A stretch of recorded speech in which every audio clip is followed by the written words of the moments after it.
ጋዜጠኝነት ላይ ልናወራ ነው። ባለፈው ሳምንትም በሀሳብ አይተው ያን ሀሳብ እንዴት መተግበር እንዳለበት ምን ብታደርግ ምን ልታገኝ እንደምትችል ራስና ተሰጥኦን ለማሳየት የሚችሉ ሰዎችን ላነሳ ሞክሬያለሁኝ። ዛሬ ደግሞ ከዜናዎች ያስደነቁኝ ዜናዎች አንዳንድ ስራዎች ሰርተው በመከልከላቸው ሪፖርተሩ ሲያለቅስ ያሳዘነኝ የዛን ያህል ደግሞ አንድ አይነት አረፍተ ነገር ወይም አንድ አንቀጽ ሸንቀር አድርጎ በፕሬስ ቢሮዎች ውስጥ ኃይለኛ ትኩሳት ስለፈጠረው እንዲህ እያልን ስንል ጆርናሊዝም ስናነሳው ከባድ አስቸጋሪና ፈታኝ ነው። በሁለት እንክፈለው፣ በደርግና በኢህአዴግ ስርዓት። በደርግ ስርዓት መማር ክልክል ነው ማለት ይቻላል። ምክንያቱም ቦታው ላይ ምናልባት ከፍተኛ ኃላፊነት ላይ የተቀመጡት ራሳቸውን በራሳቸው ያስተምረው የመጡ ሰዎች ናቸው። አንተም ተምረህ ከውጭ ዩኒቨርሲቲ ደለድል ነበር የዛኔ ተደልድለህ ካልመጣህ በስተቀረ በግልጽ የተጻፈና የተከለከለ ነገር ባይኖርም መማር በጣም አስቸጋሪና ፈታኝ ነበረ። ጥሩ ምሳሌ የሚሆነን ግርማ ቦጋለ ነው። ግርማ ቦጋለ ረጅም ጊዜ አብሮኝ ሰርቷል። አንዴ ልምዱን ሲነግረኝ ተደብቄ ኮተቤ መምህራን ኮሌጅ ለዲፕሎም ፕሮግራም መማር ጀመርኩ አለኝ። እሺ አልኩት። አንዴ ክፍል ሄጄ ተምሬ ጨርሼ ከዛ ከኮተቤ መገናኛ ድረስ ነው ታክሲ ያለው መጣሁ። አሁን ገርጂ የሚባለው አንድ ትልቅ ክፍለ ከተማ ያኔ እርሻ ቦታ ነው። እሱ ደግሞ ያን ሁዳድ አልፎ ሄዶ ነው ቤቱ የሚደርሰው። የሆነ መጠለያ ነገር ሰርቷል። ጥንካሬውን በጣም አደንቃለሁ። በዚህ በኩል መማር፣ በዚህ በኩል መስራት፣ እዚህ ደግሞ ጋዜጣው ላይ ውጤታማ የሆነ ጋዜጣ አምድም ማዘጋጅ፣ ሪፖርተርም ሆኖ መስራት። እንዲህ አይነት ጥረት ላይ ያለ ልክ መገናኛ ጋር ስደርስ ዝናብ መጣልኝ። አይ ቶሎ ደርስበታለሁ ብዬ ሁዳዱን ሰንጥቄ መሄድ ጀመርኩ። ልክ እርሻው መሃል ላይ ስደርስ ዝናቡ በጣም አየለ እና ትንሽዬ ዣንጥላ ይዤ ነበር። ዘረጋት፣ ንፋሱ ገንጥሏት ይሄዳል። ከዛ ቁጭ ብዬ አለቀስኩ አለኝ። ይሄ በጣም ያሳዘነኝ አጋጣሚ ነው። ግርማ አርፏል፣ ነፍሱን ይማረው። በጣም ጎበዝ ከሚባሉ አዘጋጆች፣ የመንግስት አስተሳሰብና እምነት በደንብ የሚገባው ያንን ፖሊሲ በማስፈጸም ተጠቃሽ ከነበሩ ጋዜጠኞች መካከል አንዱ ነው። ለምን ተደብቆ መማር አስፈለገው ብለን ስንል እንግዲህ ወደኋላ ሄደን ስንመረምር በራስ ጥረት የመጡ ናቸው። ከፍተኛ ኃላፊነቱን የያዙት ለመድበህ እስካልመጣ ድረስ ከዛ ወጥተህ እንትን ብትል ችግር አለው። በህግ የተጻፈ የተከለከለ ምን ባይኖርም ስቃይ እንደነበረው ግርማ ጥሩ ማሳያ ነው።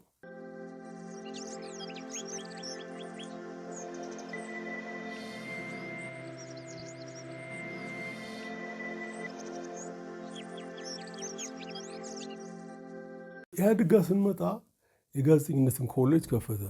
ጥሩ ነው። ማስተማር የፈለገው ግን ካድሬዎቹን ነበረ። ስለዚህ ካድሬዎቹ ደግሞ የ12ኛ ክፍል ትምህርት ውጤት ኖራቸው አልኖራቸው አስፈላጊ አይደለም። ምክንያቱም ድርጅቱ አምኖባቸዋል፣ መማር ይችላሉ፣ እንዲማሩ አድርጓቸዋል። እንደውም የመጀመሪያ ክፍል አንዳንድ መምህራን ሲያወሩ ስሰማ ግምገማ ነበር። አስተማሪውን ገመግሙት ነበር። ሁሉም የመጣበት የአካባቢ ውጤት አይደል። እነሱም ከበረሃ ይዘው በመጡት ሕግና ደንብ ወጥረው ይዘው በጣም ያፋጧቸው እንደነበረ፣ እንዲህ አይነት ችግሮች እንደነበሩ ሰምቻለሁ። ከዛው በዚሁ ሁኔታ ነው ሌሎችም ጋዜጠኞች እንዲማሩ ሆነው ጥቂት ምናልባት ውጤት ያላቸው ልጆች ገብተው መማራቸውን አውቃለሁ። በተረፈ አብዛኛው ፓርቲው ስላመነባቸው ብቻ ገብተው እንዲማሩ የሆኑ ናቸው። ውጤት ምናምን የሚለው ነገር በሁለተኛ ደረጃ ነው የሚታየው። እንግዲህ የኢትዮጵያን ትምህርት ስርዓት ማዝቀጥ የተጀመረው ምናልባትም ከጋዜጠኝነት ነው ማለት እንችላለን። ከዛ ዲግሪ ተገዝቶ መታደሉን ምኑን ስንል ደግሞ እኔ እንደ ሀገር መቀጠላችን የሚያስደንቀኛል። ይህን ያህል በማንኛውም ጊዜ አደጋና ከባድ አስቸጋሪ ነገር ሊፈጥር የሚችል አገሪቱ ትምህርት ስርዓት ውስጥ ተጠምዶ አሁንም የምንሄደውን መንገድ ሳይደንቅ ይደነቃለኝ። ይሄ ተደርጓል። ጋዜጠኝነቱን ስናየው ግን ሁለቱም አንድ ነው ማለት እንችላለን። በዓሉ ግርማ ገልጾታል። ከላይ እሳት ከስር እሳት የቡሄ ዳቦ መሆኑ ነው የሚለው። መንፈር ነው። ዝም ብላችሁ አይናችሁን ጨፈን አድርጋችሁ ደግሞ እንደኔ የአብዮቱን ጊዜ የምታውቁና የምታስታውሱ ካላችሁ በጣም ድንቅ ድንቅ ጋዜጠኞች ተፈጥረው በኤሌክትሮኒክሱም በህትመት ሚዲያም አንቱ የተባሉ ወጥተው የሚታዩ የሚጠቀሱ መጽሐፍትም ጽፈው ያስነበቡን ሰዎች ተፈጥረውበታል። እንደዛም ሆኖ ኮሎኔል መንግስቱ በአንድ ወቅት ከገነት አየለ ጋር ባደረጉት ቃለ ምልልስ እዛ መስሪያ ቤት እኮ ሰው የለም ብለዋል። ማስታወቂያ ሚኒስትር ሰው የለም። በጣም የደነገጥኩት ምክንያቱም እነ በዓሉ ግርማ አሉ፣ እነ ብርሃኑ ዘሪሁን አሉ፣ እነ ጳውሎስ ኞኞ አሉ፣ ከሬዲዮ እነ ታደሰ ሙሉነ እያልን ስንል መዓት ልንጠቅሳቸው የምንችል አይደለም። የማስታወቂያና ማስታወቂያ ሚኒስትርን ባህሉን ምናምን ጉዳይ ሳይሆን ፖለቲካውን መምራት የሚያስችል አቅም ያላቸው ሰዎች አሉበት። በነገራችን ላይ አልታደልንም እንጂ እንደነዚህ አይነት ሰዎች ናቸው ሌላውንም ላይ ባህል ሚኒስትር የሚሆኑት። አሁን ግብፅን ብንወስድ አልሐረም ላይ ረጅም ጊዜ የሰሩ ሲኒየር ጋዜጠኞች በኋላ የባህል ሚኒስትር ይሆናሉ። የግብፅ ፖለቲካ እንዴት መሄድ አለበት ሀሳብ የሚጠየቁ ሀሳብ የሚሰጡ ትልልቅ ሀሳቢዎች ነው የሚሆኑት። እኛ የራሳችንን የሆኑ አናከብርም። መንግስቱ ሰው የለበትም ብለዋል። እማዝነው በእሳቸውም ነው። እሳቸውስ ራሳቸው የተሟላ ሰው ናቸው ወይ?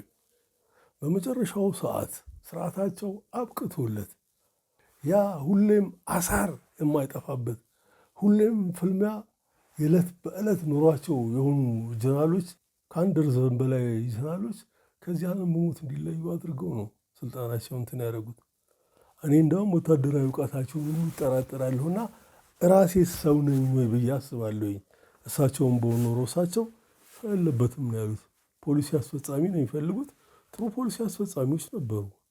ኮሎኔል መንግስቱ ከሚወዱት ነገር አንዱ ዜና ማየት ነው። ክፍለ ሀገር ሄደው ህዝብ ተቀብሏቸው እንትን ካለ በኋላ ዜና እኔ እንጂ ተብሎ ኢትዮጵያን ቴሌቪዥን ይከፈታል። ምንም አጠራጠሩ መክፈቻው ዜና የእሳቸው ጉዳይ ነው። በነጌታቸው ኃይለማርያም ደግሞ ጓድ ፕሬዝዳንት መንግስቱ ኃይለማርያም ይወዱታል። ኢጎን ቢልድ ሲያደርጉ ነው፣ ሌላ አይደለም እንጂ ከኢትዮጵያን ቴሌቪዥን ስለ እሳቸውስ ምን ሊያወራ ይችላል? የእሳቸውን ውሎ ነው ሊዘግብልን የሚችለው። እና መስሪያ ቤቱ ራሱ በሚገባቸው ወይ ሊገባው በሚችል የፖለቲካ ኃላፊዎች የተያዙ አይደሉም። ስለዚህም የቡሄ ዳቦ ቢኮን አይደንቅም። ይሄ ከላይ ያሉት ትልልቆቹን ኃላፊዎች ጀምሮ እስከ ታች ሪፖርተሩ ድረስ እያነፈረው ነው የኖረው።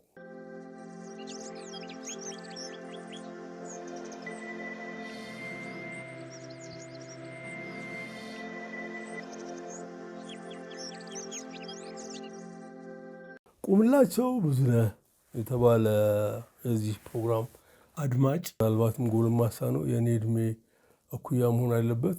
አምሳለ ገነት የሚል መጽሐፍ ባለፉት 50 ዓመታት ስፈልግ ነበር አላገኘሁም አለኝ። አምሳለ ገነት የሚል መጽሐፍን ተክለ ጻድቅ መኩሪያ ጽፎታል ነው ያለኝ። ተክለ ጻድቅ መኩሪያ አለመጽሐፋቸውን ደግሞ ይሄ በቅርብ እሳቸው ካረፉ በኋላ ልጆቻቸው በ2018 ለህትመት ያበቁ የመጨረሻ ስራቸው ነው። ይህን ሲጨምር 15 በአማርኛ የጻፏቸው መጽሐፍቶች አሉ። እነዚህን ትተውልናል። አምሳለ ገነት የሚል የለም። የጻፏቸው የኢትዮጵያ ታሪክ ኑቢያ፣ የኢትዮጵያ ታሪክ አክሱም ዛጉዌ፣ የኢትዮጵያ ታሪክ ከአፄ ይኩኖ አምላክ እስከ አፄ ንብለ ድንግል፣ የኢትዮጵያ ታሪክ ከአፄ ልብነ ድንግል እስከ አፄ ቴዎድሮስ፣ ከአፄ ቴዎድሮስ ቀዳማዊ ሥላሴ፣ ከጣዖት አምልኮት እስከ ክርስትና፣ የሰው ጠባይና አብሮ የመኖር ዘዴ፣ ጥንታዊቷ ኢትዮጵያና ግብፅ፣ የግብፅ የሳባ የኢትዮጵያ ፊደላት ማስታወሻ፣ የግራኝ መሐመድ ወረራ፣ አፄ ቴዎድሮስና ኢትዮጵያ አንድነት፣ አፄ ዮሐንስና ኢትዮጵያ አንድነት፣ አፄ ምኒልክና ኢትዮጵያ አንድነት፣ የህይወቴ ታሪክ ስለ ራሱ የጻፉትና ይሄ የካቲት ነው በአማርኛ። በፈረንሳይኛ 5 ሌሎች መጽሐፎችን ጽፈዋል። አምሳለ ገነትን አልጻፉም። እርግጠኛ ለመሆን ልጃቸው ጋር ደወልኩኝ። አለምሸት ወዳጄ ናት። ደውዬ አባትሽ አምሳለ ገነት የሚል መጽሐፍ ጽፈዋል ብዬ ጠየኳት። አልጻፍም አለችኝ።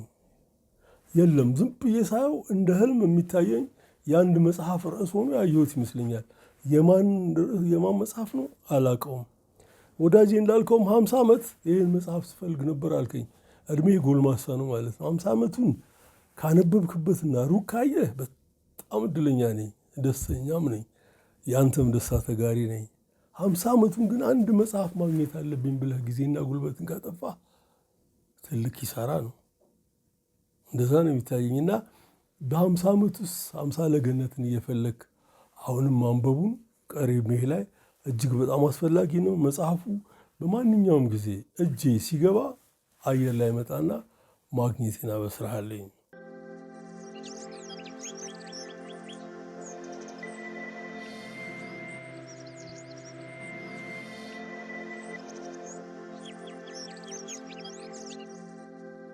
ጋዜጠኝነት ላይ ስናወራ አንዳንድ ዜናዎች አሉ። አሁን በጋዜጠኝነት ንድፈ ሀሳብ ላይ ብዙ ጊዜ ተደጋግሞ የሚነገር ነገር አለ። ውሻ ሰውን ነከሰ ዜና አይደለም፣ ሰውየው ውሻውን ነከሰ ዜና ነው የሚል አባባል አለ። ብዙ ጊዜ ይባላል። ሴቶችን ወንዶች ደፈሩ ብዙ ጊዜ ሰምተነዋል። ሴት ወንድን ደፈረች ግን ያስደነግጠናል። እንዲህ አይነት ዜና በአንድ ወቅት ደረጀ ደስታ ደርሶበት ዘፕሬስ ላይ መጽሐፉን አስታውሳለሁ። ዘፕሬስ ከቱሪስት ሆቴል ወረድ ብሎ አንድ ትንሽዬ ቤት ተከራይተው የሰሩበት ነው። እርግጠኛ ነኝ ዘፕሬስ ነው ጋዜጣው። ሴቶች ወንድን ደፈሩ ነው። ልብ አድርጉ፣ ሊዱ ተጻፈ። ሴቶቹ ወንዱን ሊደፈሩት ሊዱ ተጻፈ። ቦዱ እንዴት ይጻፋል ነው። አደፋፈራቸውን መግለጽ መቻል አለበት። ዝርዝር ነው። ለግል ጋዜጣ ደግሞ ስለሆነ የመጀመሪያው ገጽ ላይ ነው የሚወጣው። ምክንያቱም የሚሸጥ ዜና ነው እዛ ላይ የሚፈለገው። እናም ደረጀ እንዴት ጽፎት ይሆን ስል አብሰለስላለሁ። ደረጀ ጸጋ ያለው ልጅ ነው። የቃላት ምጥቀት ደረጀን የሚያክል ያለ አይመስለኝም። የቃላት ቋት ነው ማለት ይችላለኝ። ጥበብ ዓለም የሚል አንድ አምድ ነበረው። እዚህ ቁጭ ላይ እያነበብኩ ትሳሳቃለህ፣ ይገባሃል፣ ደስ እያለ ትሄዳለህ። ጋዜጣውን ካስቀመጥኩ በኋላ ለጓደኛ ቡና ላይ ደረጀ ምን ጻፈ አትነግረውም። በቃላት መጫወት ይችላል። እናም ስለቻለበት ያን ዜና እንዴት አድርጎ ጽፎት ይሆን ስል አብሰለስላለሁ።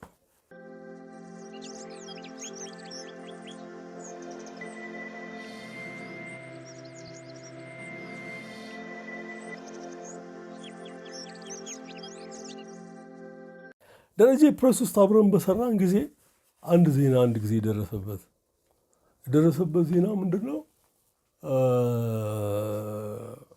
ዜናው ቤተመንግስትን የሚመለከት ነው። ዳግማዊ ምኒልክ ቤተመንግስትን ብዙ የተለያዩ መሪዎች ቢኖሩበትም የሚኒልክ ቤተመንግስት በማለት የሚታወቀው ታላቁ ቤተመንግስትም ይባላል።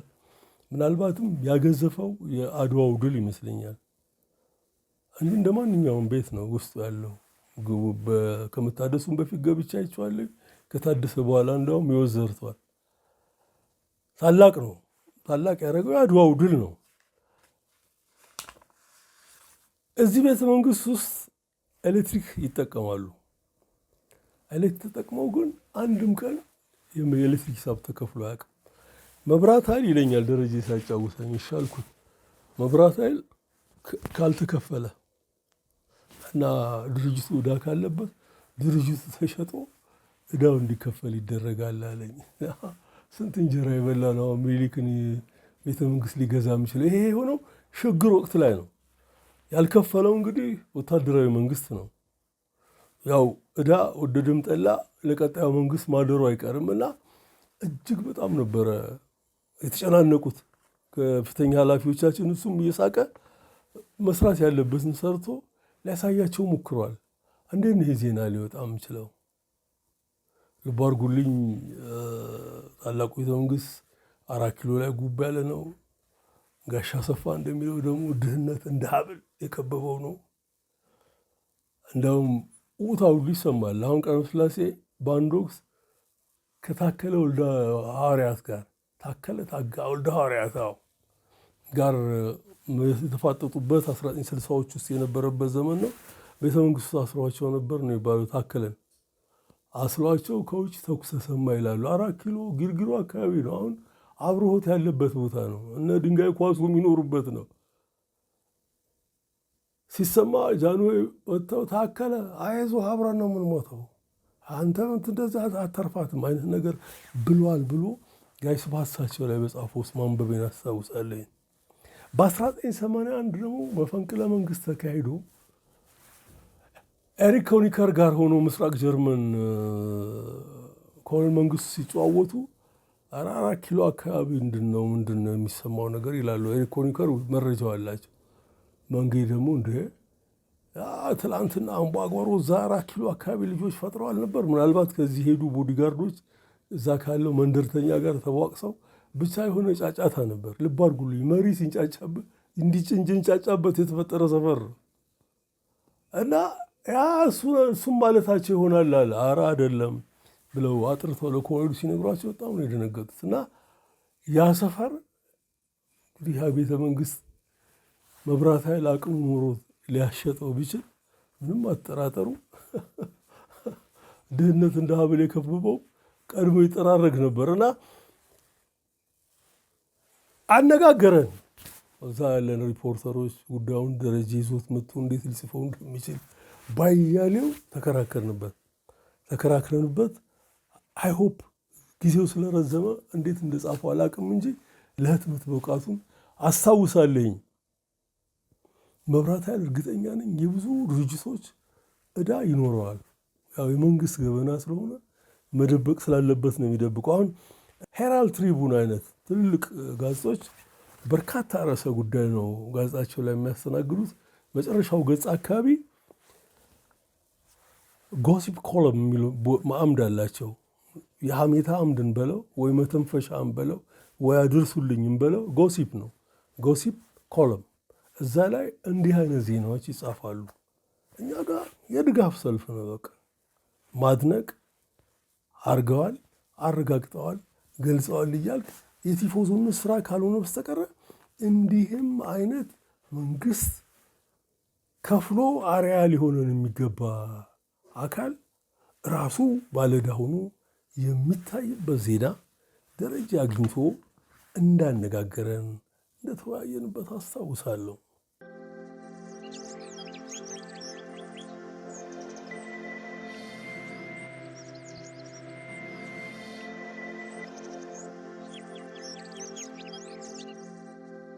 አሁን እንደምታውቁት አባይ ላይ የመሰረት ድንጋይ ተጣለ። እንደምታደር ዓመታትን ቢፈጅ ተጠናቀቀ። አሁን እርግጠኛ ነኝ ምርቱን የምናፍስበት ዘመን ላይ ነው ያለነው። ወይ ሌሎች የሚያስፈልጉት ቴክኒካል ነገሮች ሊሰሩበት የሚችልበት ሁኔታ ውስጥ ነው ያለነው። በአንድ ወቅት ግን አይደለም እንደዚህ አይነት ፕሮጀክት ሰርቶ ጨርሶ ለወግ ለማድረግ መብቃት አባይ ላይ ማውራትም መጻፍም ክልክል ነው። በአንድ ወቅት ታደሰ ማሞ የሚባል ጓደኛችን ሪፖርተር ነው። አንድ መረጃ አገኘ። ያገኘው መረጃ ምንድን ነው? በአባይ ላይ ኤክስፐርት የሆኑ ሰው አገኛቸው እና ሲጨዋወቱ ታደሰ በጣም ወደደው ሀሳባቸውን። ስለዚህም ይህን እኮ ልጽፎ ይገባል። የት ልታትመው? የትም ይዘው ብትሄድ ኢትዮጵያ ጋዜጦች ላይ ልታትመው አትችልም። እኔ ታደሰ በወቅቱ መንግስት ፕሬስ ስለሚሰራ ነው እንጂ የግል ጋዜጦች ቢያገኙት እልል በቅምጤ ብለው እንደሚያትሙት እርግጠኛ ነኝ። ያም ሆነ ታደሰ ግዴለትም ብሎ አግባብቶ ተቀበለና ሰራው። ኢንተርቪው ቃለ ምልልስ አደረገላቸውና ጻፈው።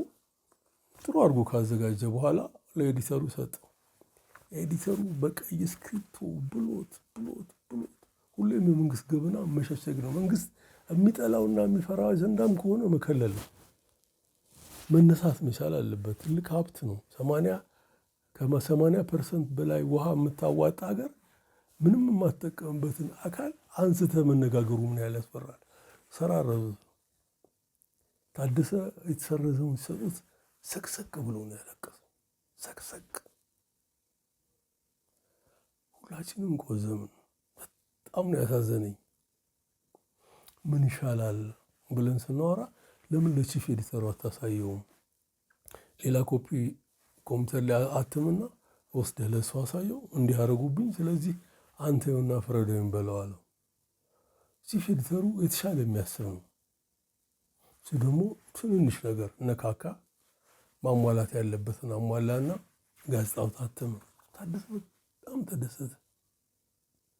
ለሰውየው ደውሎ ሲነግራቸው አላመኑም። አግኝቼ በአካል ጋዜጣው ላይ መውጣቱን እስካላየሁ ድረስ አላምንም። ለማንኛውም 20 ኮፒ ጋዜጣ ይዘህልኝ አሉት። 20 ኮፒ ጋዜጣ ይዞላቸው ሄዶ አብራቸው ሻይ ጠጥቶ ሰጥቷቸው መመለሱን አጫውቶኛል።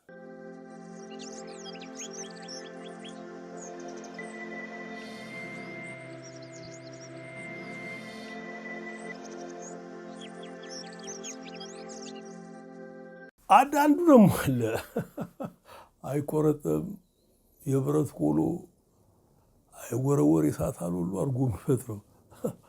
አንዴ አቶ አያሌው አስረስ አቶ መለስ ዜናዊ በሚሰጡት ጋዜጣዊ መግለጫ ላይ ተገኝቶ መጣ።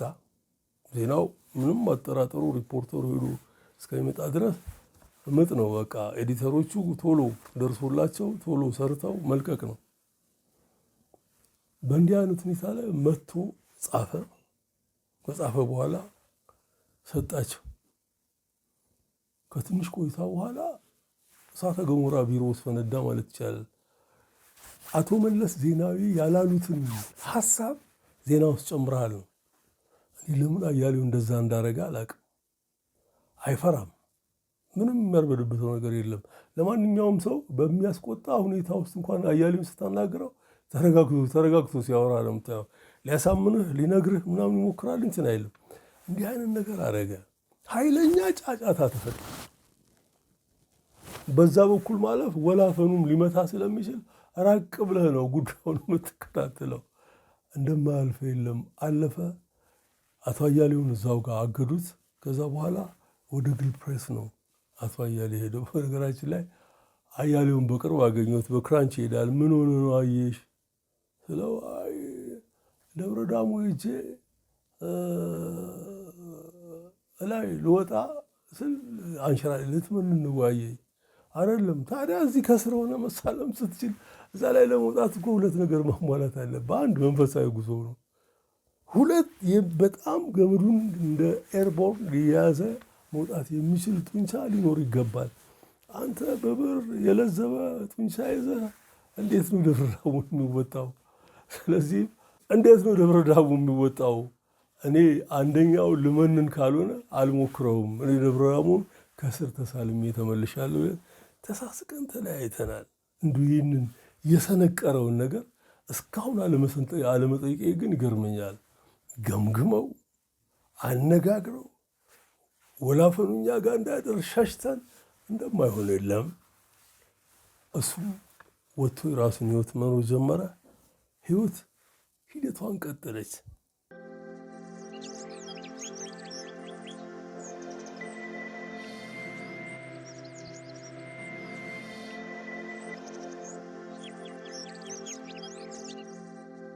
ሁሉን አወቅ ስል በጣም በዚህ ረገድ መደነቅም መከበርም ካለባቸው ጋዜጠኞች መሃል አንዱን አሁን ማንሳት አለብኝ። ብርሃኑ ዘሪሁን አንቱ የተባለ ጋዜጠኛ ነው። ሲደርስም ጎበዝ ነው። ማዕበል ሶስቶቹን መጽሐፍቶቹን ማንበብ ነው። በተረፈ ማስተርፒስ ማንበብም ልቦለድ፣ ታሪካዊ ልቦለድ ማንበብ የምትፈልጉ ከሆነ ታንጉት ሚስጥርም ማንበብ ነው። ተአምር ነው ለእኔ የሰራው። በተረፈ በጋዜጠኝነት ህይወቱ ላይ እሱ የጻፋቸው ርዕሰ አንቀጾች ወደኋላ ሄጄ ብዙ አንብቤያለሁ። በጣም አጭር ግልጽ በሆነ ሁኔታ አንድን ነገር ቁጭ ነው የሚያደርገው። የአጻጻፍ ስልቱን የነገሩኝ ጋሽ አስፋው ናቸው። ጋሽ አስፋው ሲነግሩኝ አንድ ሀሳብ ይመጣለታል። ያን ሀሳብ የመጀመሪያውን አንቀጽ እንደጻፈ እኛ ጓደኞቹ እንገባለን፣ ቡና እንጠጣለን፣ እናወራለን፣ እነጋገራለን። ልክ ስንወጣ ሁለተኛውን አንቀጽ ይጽፋል። ሁለተኛውን አንቀጽ ጽፎ እንደጨረሰ አንዱ ሪፖርተር ይገባና ወደ ወለጋ ሊሄድ ነው፣ የሚሰጠኝ ስራ እንደዚህ ነው፣ አንተስ ምን ብሪፍ የምታደርገኝ ነገር አለ? የመምሪያ ኃላፊው በሌለ ጊዜ የጋዜጣው ዋና አዘጋጅ ይህን ኃላፊነት ይሰራል። ስለዚህም ምን ማድረግ እንዳለበት ሪፖርተሩ ይነግረዋል። ይወጣል። 5ኛው አንቀጽ ላይ ሲደርስ ደግሞ ተላላኪዋ መዓት ማህደሮች ይዛ ትመጣለች። ይፈርማል፣ ይመራል፣ ምናምን 5-6ኛ አንቀጽ ይጨርሳል። በጣም አጭር ነው። ለጸሐፊዋ ይሰጣታል፣ አያነበውም። የሚቀጥለው ቀን ይወጣል። በምታዩ ጊዜ የሚደንቅ አይነት ጥበብ ነው የምታዩበት፣ ንባብ ነው የምታዩበት። ብቅት ያለ ድንቅ ጋዜጠኛ መሆኑን አንዱ የሚመሰክርለት ርዕሰ አንቀጽ ነው። በርካታ የብዕር ስሞች አሉት። በበርካታ የብዕር ስሞችም አያሌ ጊዜ አዋጥቷል። ታግዷል ከስራ። በቀዳማዊ ሥላሴ ዘመነ መንግስት በቴዎድሮስ ላይ በጻፈው ነው። ከዝቅተኛ ማህበረሰብ ነው አፄ ቴዎድሮስ የመጡት ምናምን ብሎ ጃንሆይ በሽቀው ያነቡታል። ጋዜጣውን አግደውታል።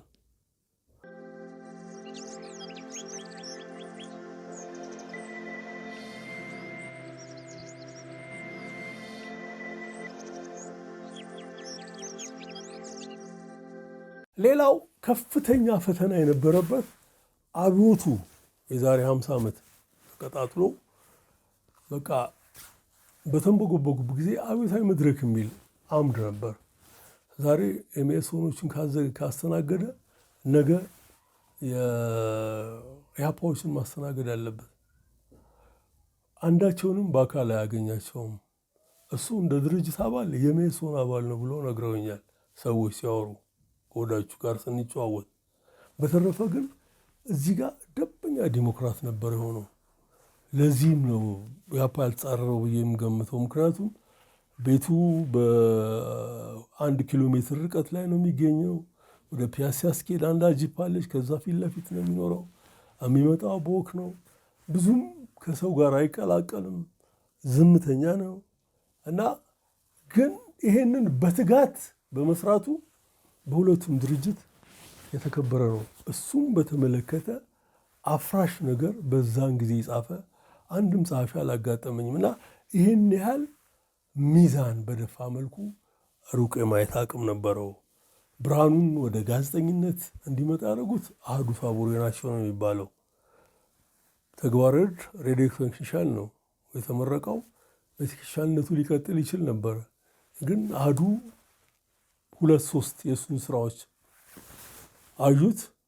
እሳቸው ሲኒየር ናቸው። ከዛ አንተ እኮ ቦታ እዚህ ነው፣ ለምንድነው እዛ እንትን የምትለው?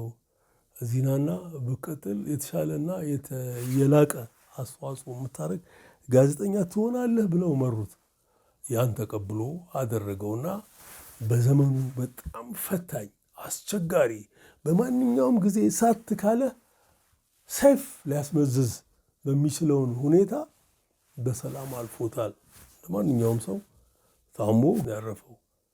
እንዲህ አርቆ የሚያስቡ እልፍ አላፍ ባይሆኑም በቁጥር ጥቂት ግን አንቱ የተባሉ ጋዜጠኞች በአገሪቱ ውስጥ ተፈጥረው ነበር።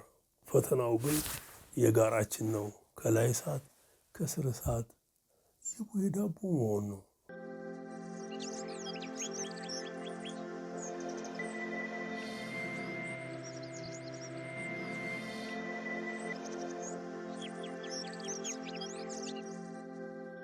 ለሰዎች መብት መከበር፣ የሀገር ዳር ድንበር መከበር፣ ለአያሌዎቹ ህግ ተግባራዊ መሆን፣ ሙስናን መዋጋት እያል በየጽንፉ ያሉትን ርዕሰ ጉዳዮች እያነሳን ብንተነትን የመጀመሪያው ተሟጋች ጋዜጠኛ ነው። በሚያሳዝን መልኩ ግን መብቱ ደግሞ የዛን ያህል የሚረገጥ ጋዜጠኛ ነው። በሰዎች ስለሚመራ ማለት ነው። የዛን ያህል ቅፍ ድግፍ ተደርገው የሚኖሩና የተስማማቸው የመኖሩን ያህል እዚህ ጋር ደግሞ ተሰቃይተው ሲኦሉም በቃ በምድር ላይ ጨርሰው እንዲያልፉ የሚደረጉ ያጋጥማል። ያሳዝናል። አይቼዋለሁኝ። ባለፈው ሳምንት ነገ ስብሰባ አለ፣ መሞትም ክልክል ነው፣ ግምገማ ውስጥ ነው የገባ ነው። ጋዜጣውን ብቻ ሳይሆን ሰብዕናችንንም መጨፋጨፍ ልትሉ ትችላላችሁ። ዘግናኝ ነው። መራሩን ልትሆ እዛ ውስጥ ግን ፈንጠቅ የሚለውን ሳቅ ማንሳቱ ጥሩ ነው። አንደኛው ሪፖርተር ከልክ በላይ ሰላምተኛ ነው። በቃ ባህሪው ነው። ጠዋት ሲገባ እያንዳንዳችንን ጨብጦ አጠር ያለ ስላለንበት ሁኔታ ጠይቆን መልስ ሰጥተነው ነው የምንገባው። አንዳንዶቻችን ደግሞ ሰላም ብለን መቀላቀል ነው። ምናልባትም ይሄኛው መሰለኝ ጥሩ ሁለተኛው። የመጀመሪያው ግን ሰላምታ ያበዛል ተብሎ በሰላምታ እንዲቀንስ ወይም እንዲያቆም ተገመገመ። በጣም በቃ ተብጠለጠለ። ምንድን ነው መጨረሻ ላይ በራሱ ላይ ሂስ አወረደ። ሁለተኛ ይሄን አላረገውም፣ እኔ እንደው አብሮ ለመኖር ያደግኩበት ምናምን ነገር አለኝና ያስታውሰኝ ማንን ነው? በዛብህን ነው። የፍቅር እስከ መቃብሩ በዛብህ ታስታውሳላችሁ። አዲስ አበባ ገብቶ ልክ መንገድ ላይ ሲሄድ እንደ ጎጃም መስሎት አንዱን የሸዋ ሰው ሰላም ይለዋል። የታየኝና ነው ሰላም ምትለኝ እንዴ? ጨርለሽ ብታየኝ ምናምን ብሎ ሰውየው በፖሊስ አላስቀፈድድ ሂድ ከዚህ ምናምን ብሎ እንዴት እንዳስፈራራው በቤት ከተመለሰ በኋላ አገር እንዲለምድ መንገድ ይመሩት የነበሩት ነጋዴ ጋር ተነጋግሮ አይ አዲስ አበባ ውስጥ ማንንም ሰላም ማለት አይቻልም፣ ሰላም ማለት የሚቻለው ከሚያውቁት ጋር ብቻ ነው። በዛብህ ጨንቀዋል። እዛ ላይ አቶ ሐዲስም ጥሩ አድርገው ገልጸውታል። ሰለሞንም ጨነቀው። ስብሰባው እንደተፈተነ ጥቂት ሪፖርተሮች ወዳጆች የሆኑ ቀርተዋል። እነሱ ቢሮ ውስጥ እያሉ ሰሌ አልኩት፣ ሰላምተኛው ነው ሰሌ። አቤት፣ እኔን እንደፈለክ ሰላም ልትለኝ መብት ነው አልኩት። ልጁ ብዙም አልቆየ። ከዛ ፕሬስን ጥሎ ወጣና ከእኔ ጋር ግን ሰላም እንባባል ነበር። እኔ እንዳውም የእሱን ባህሪ ይዤ እኔ አስቀድሜም ሰላም እለው ነበረ። በፍጥነት የሚጀት የሚበር ጀት አለን። በአንዴ ተጠምዘዝ እንዴት ይቻላል? እንዲህ ሰብአዊ ባህሪን ሁሉ እንድቀይር የሚያስገድድ ስርዓት ውስጥ ነው ያለፍኩት። አሁን በርቀት እከታተላለሁ። እንዴት ይሆን ያሉት አሁን ያሉት ጋዜጠኞች ይችላለኝ። አሁን አንድ ጊዜ የአቶ መለስ አርፈው እሳቸውን በተመለከተ አያሌ ሲወራ ሁሉም ንግግራቸው እዛ ጋዜጣ ላይ እንዳለ አውቃለኝ። ግን ብናገር ወይም አንድ ቦታ ላይ ቃለ ምልልስ ላይ ወይም ቀደም ብሎ ሰራበት የነበረ ኤፍኤም ላይ ባወራ የሚቀጥለው ቀን ልጆቹ ላይ እንደሚጥዱባቸው ስለማቅ ትንፍሽ አላልኩም እንጂ ግፋ ቢል ከ5 ቅጽ በላይ የሚሆኑ ሀሳቦች የአቶ መለስ ሀሳቦች ጋዜጣው ላይ አለ። አልተናገርኩም የእሱን ደህንነት ለመጠበቅ። አሁን 2 ወጣት ደራሲያን እዛው ፕሮሰስ የሚሰሩ መጽሐፎቻቸውን ልከውልኝ ገለጥ ገለጥ አድርጌ አየሁኝ። የጻፉት ማህበራዊ ህይወት ላይ ነው። አስተውሎታቸውን ነው። የተለያየ አቅጣጫ ህይወትን የሚያዩበት ነው። ጥሩ ነው። የገረመኝ የመጀመሪያው ገጽ ላይ ዋና አዘጋጁን ምናምን እንዲጽፍ እንድተጋ ሲል በጣም ነው የደነገጥኩት። አይደለም በእኛ ጊዜ እንድጽፍ እንድተጋ ነኝ ብለህ እንኳን ብታስብ አቅሙ ቢኖራቸው ሞት ይፈርዱብሃል። ያ አልፎ አዲሱ ትውልድ ተቻችሎ መጽሐፍ የሚችልም ጸጋ ያለው ጽፎ ዋና አዘጋጁ አበረታቶት መስማቴ አስደንቆኛል። የማይለወጥ ነገር የለም። ምንም ዘላለማዊነት የለም። ሁላችንም እናልፋለን። ከማለፋችን በፊት ግን ሊምጥር ሊግር የሚሞክረን ማበረታታች እንጂ አቀጭጮ መግደል አግባብ አይደለም። ቀደም ብሎ የነበረው ወደ መግደል ይሄደ ነበር። ይዘገናል። ወደ ማጥፋት ይሄደ ነበር። ያሳዝናል። አንገት ያስደፋል። እኔ ፕሬስን ለቄ ስወጣ ስራ አስኪያጁን አንድ ነገር ልንገርህ አልኩት። 40 ደቂቃ ነው ያወራነው። ወደ 43 ደቂቃ ገደማ ነው ያወራነው። ምናልባትም ምን 40 ደቂቃ ነው ያወራሁት። በቃ የመጨረሻው ሰዓት ነው። በደንብ እንዲገባው አድርጌ ነግሬው ነው የምንሄደው ብዬ አልኩት። አንድ የነገርኩት ነገር ኢትዮጵያ ከዚህ በኋላ 10 ደራሲ ብትፈጥር አንዱ እኔ ዘነበው ላነኝ አልኩት። ምን አለና ደነገጠ። ምን ነው አንተ አትፈቅድ? ምን ያስደነግጣል አልኩት። አንተ እኮ አትፈቅደውም። እኔ ነኝ ብያለሁ፣ አምኛለሁ፣ በቅርብ የምናነበዋለን አልኩኝ። ስሜን እንዳይጋሩ ስለፈለኩ ድርጅቱን ለቄ ወጥቼ ነው ልጅነትን የለቀኩት። የሚገርመው አጋጣሚ ባለቤቱ ልጅነትን አንብባው አገኘችኝ። አከብራታለሁ። እሷ ባልደረባዬም ነበረች ረጅም ጊዜ። ዘነበ አለችኝ። ወይኔ ልጅነት፣ ወይኔ ልጅነት ለኝ በጣም ጨርቆስ ለአንተ ምን ይሳናል? ይኸው ቸር አሰማኸኝ።